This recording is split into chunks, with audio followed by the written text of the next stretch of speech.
the light behavior through the different media. Yes, we have taken in the primary 5 the 3 medium which the light will be transferred through. Transparent medium, translucent medium, opaque medium. First, the transparent medium like this glass. The glass, it allows or permits all the light rays to pass through them. So all the objects can be seen very clearly. So if we have this marker, you can see the marker very well through this glass. Why? Because the glass is the transparent medium. Also, we have the translucent medium. What does that mean by translucent? It's a medium which allows a part or the sum of the light to pass through them, like the frosted glass or the flinty glass like this one, or like the tissue paper. This tissue paper, it allows some or a part of the light rays to pass through them. The last one is the opaque medium, which it doesn't permit any light rays to pass through them. Like what? Like this one. This is an opaque. Can you see my hand from them? Of course not, because it's an opaque medium. It doesn't allow or permit any light rays to pass through them. So again, we have 3 mediums through what the light transfers through them. We have transparent medium, translucent, and opaque. Let's continue.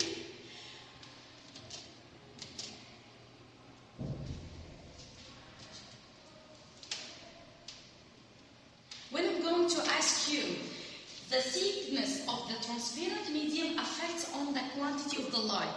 What happens? If the thickness of this glass will be more or increases, of course, the quantity of the light that will be transmitted through it will be decreases. As when you are going to the sea, you cannot see the fish. Why? Because the thickness of the transparent water is increases. So decreases, or it will be decreases the quantity of the light that will be transferred through them. Let's continue. Third, the property of the light. The light can be travels through a straight line. We are going to make this activity. Look here, we have 4 partitions of the wood.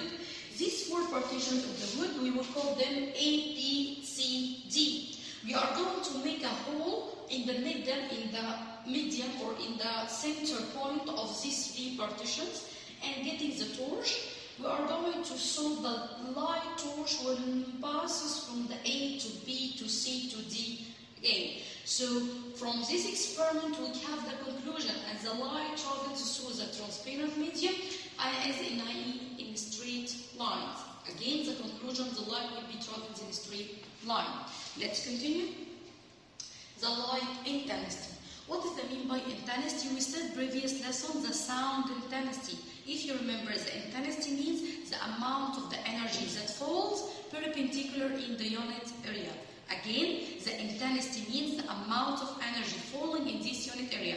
So if you are in a huge classroom like this one, you will have a sound intensity decreases. And what happened to the light? Let's see this activity. This boy, he present at the distance 1 meter from the wall, and he affected the torch on the wall. What do you see? The torch light is a very powerful, so we said it has a higher intensity. Look to the second picture. We have the boy stands as 2 meters far away from the wall, so the light intensity of the torch decreases. And when it becomes more far away, from 3 meters away from the wall, we see the light torch will be decreases more and more. So we have the conclusion, as the distance increases, the light intensity decreases. Who can conclude the revision? Who can conclude, the conclusion? Yes, the light intensity has indirect or inverse relationship between the distance. Again, the inverse square law of the light intensity, like the inverse square law of the sound intensity. As the distance increases, the light intensity decreases. And we call it by the same name. It is the inverse square law of the light. And we said we have the intensity of the light has inverse relationship with the distance between the surface and the source of the light. In this picture, this is the source of the light, like the electric lamp, and here the distance increases. What do you see? Here we have 1 meter away. So the light intensity is powerful. When we get away from 2.5 meters, the light intensity becomes quarter. And what happens when we have 3 meters? It becomes 1/9. Because we said we have indirect relationship between the intensity and the square of the distance. So if the intensity becomes 2, so we will put 2 on the D distance and it will equal quarter. Understood this part? So if the light intensity increases, the distance will be decreases, but by double, because it's the inverse square law of the intensity. When I'm going to ask you, the intensity of the light increases 4 times when the distance between the light source and you decreases to its half. You will answer, because the light intensity is inversely proportional with the square of the distance according to the square law of intensity. This is the last part in our lesson, the wave nature of the light. I hope to study this very well and solve your exercise in the booklet, please, and I will cover you with the model answer. Thank you for listening. Goodbye.